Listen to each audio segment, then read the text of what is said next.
মাটির চুলোয় আর হাতে বাটা মশলা দিয়ে রান্না করা মাংস এর স্বাদই আলাদা, তাই না? তো হ্যালো এভরিওয়ান, জিতুস মম কিচেনে তোমাদের আবারও স্বাগতম।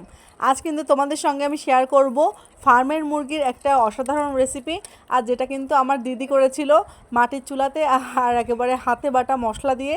তো চলো আজকে তোমাদের সঙ্গে ফুল রেসিপিটা শেয়ার করি। যারা ফার্মের মুরগি একদমই খেতে চাও না, তো আজকের রেসিপিটা ফলো করে তোমরা রান্না করে খেয়ে দেখবা। তো আমার মনে হয় সেকেন্ড টাইম আবারও খেতে মন চাইবে।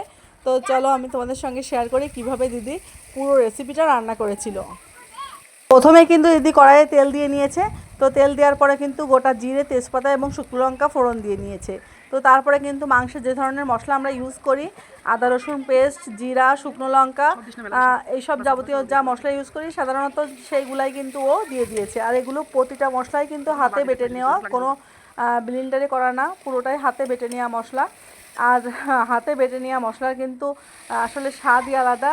আর মাটির চুলো কাঠের জালে রান্না কিন্তু এমনিতেই একটা অন্যরকম স্বাদ হয়। তো আজকে কিন্তু আমি ফার্মের মুরগি রান্না করছি দিদি।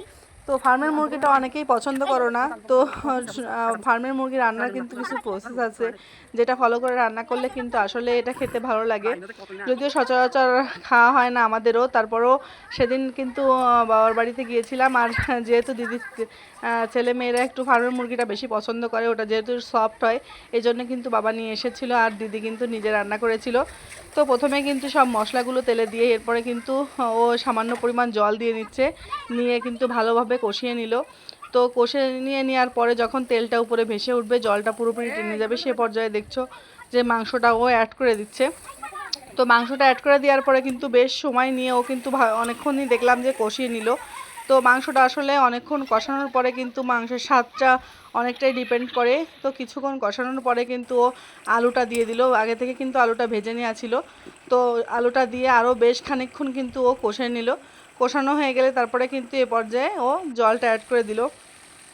যেহেতু আগে থেকেই কিন্তু তোমার অনেকক্ষণ ধরেই কিন্তু মাংসটা কষানো হয়েছে, এর জন্য কিন্তু ফার্মের মুরগি অল্পতেই এমনি সেদ্ধ হয়ে যায়। এই জন্য কিন্তু ঝোলের পরিমাণটা তোমরা বুঝে দেবে, অতিরিক্ত দেওয়ার প্রয়োজন নেই।